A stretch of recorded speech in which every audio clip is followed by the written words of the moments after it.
Hello friends, welcome YouTube के इस video में आपका स्वागत है। आज एक बहुत ही इम्पोर्टेंट टॉपिक पढ़ेंगे। आने वाले एसएससी और बैंक के एग्जामिनेशन में इससे क्वेश्चन आना लगभग फिक्स समझा जा रहा है।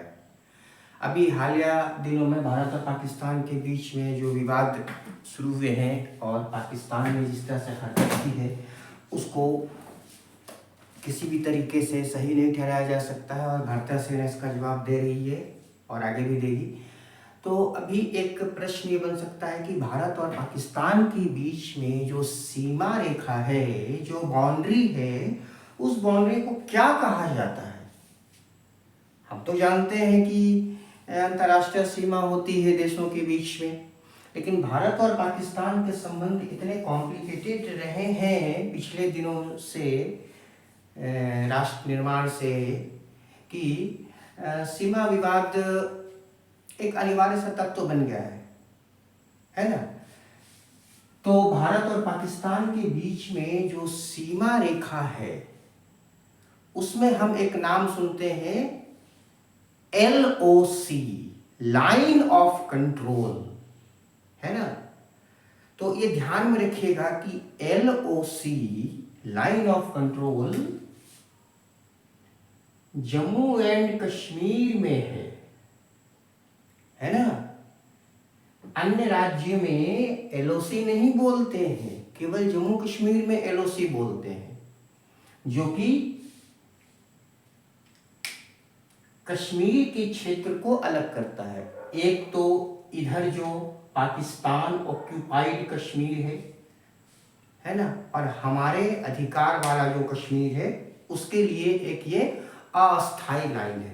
और हमें ये पूरी उम्मीद है कि आने वाले समय में ये लाइन नहीं रहेगा, क्योंकि निश्चित रूप से POK भारत में शामिल होगा, है ना। तो जब शिमला समझौता हुआ था 2 जुलाई 1972 ईस्वी को, तो नियंत्रण रेखा LOC की स्थापना हुई थी, है ना।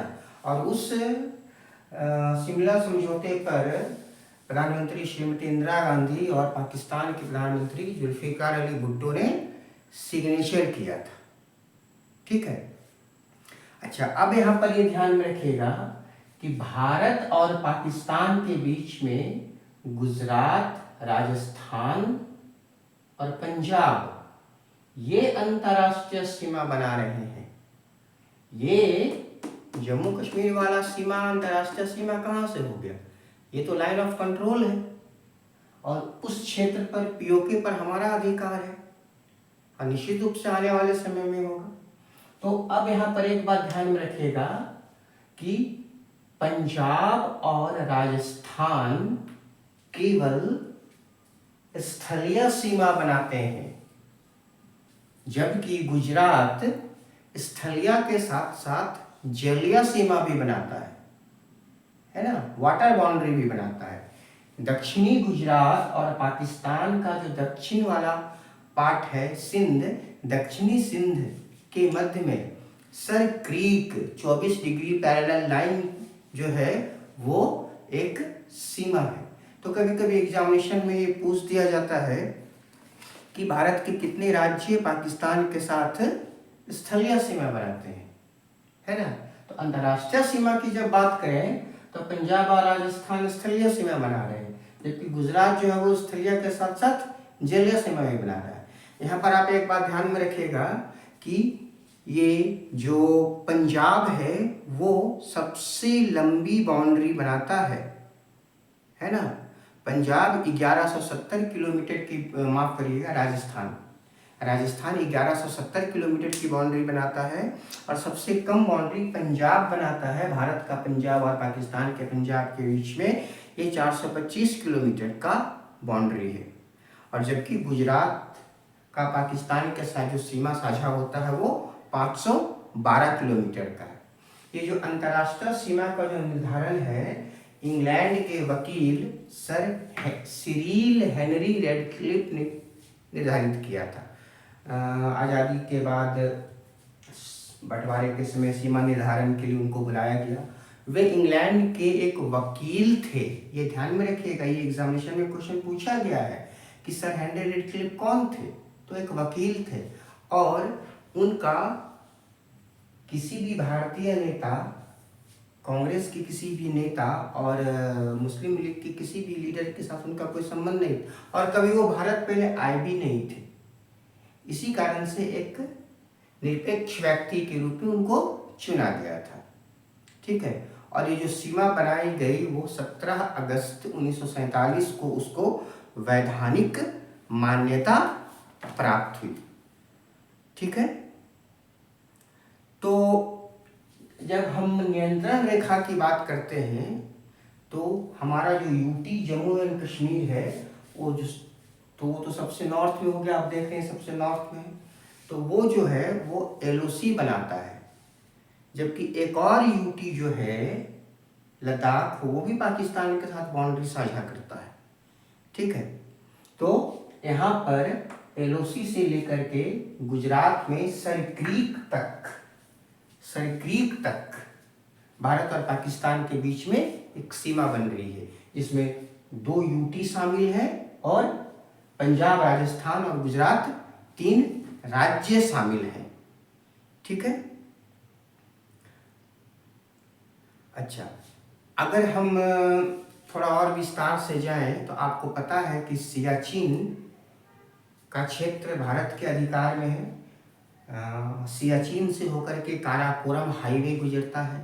प्राचीन काल में इसे ही रेशम मार्ग कहा जाता था।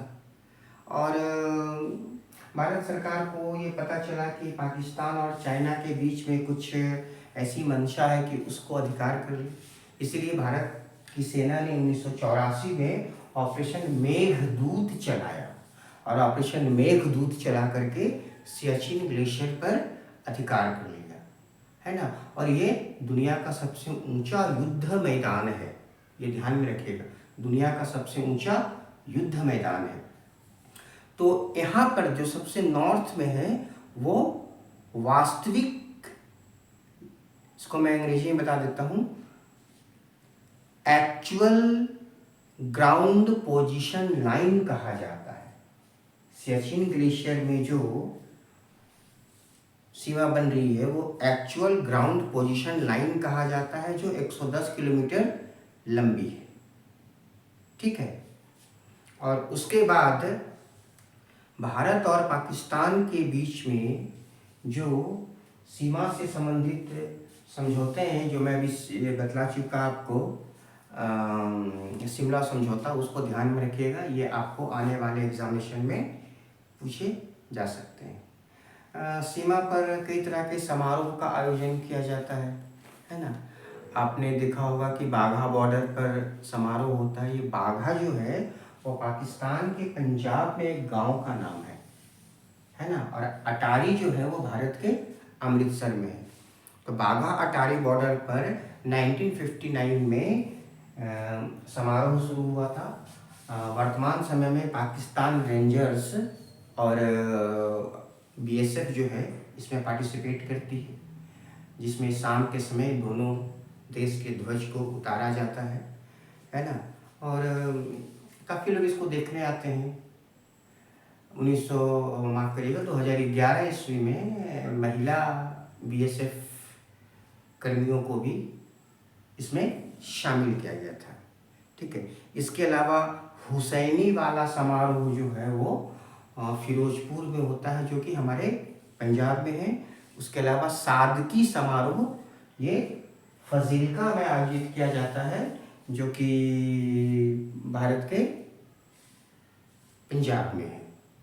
तो कम से कम आप इतना ध्यान में रखिएगा कि सीमा जो साझा होती है उसकी कुल लंबाई कितनी है, कौन सा राज्य सबसे बड़ा सीमा बनाता है, कौन सा सबसे कम बनाता है, स्थलीय सीमा कौन बनाता है, जलीय सीमा कौन बनाता है। तो केवल जलीय सीमा तो कोई नहीं राज्य नहीं बनाता। हाँ, जलीय प्लस स्थलीय सीमा ये दोनों गुजरात बनाता है। ठीक है। तो पढ़ते रहिए, फिर मिलते हैं नेक्स्ट वीडियो में।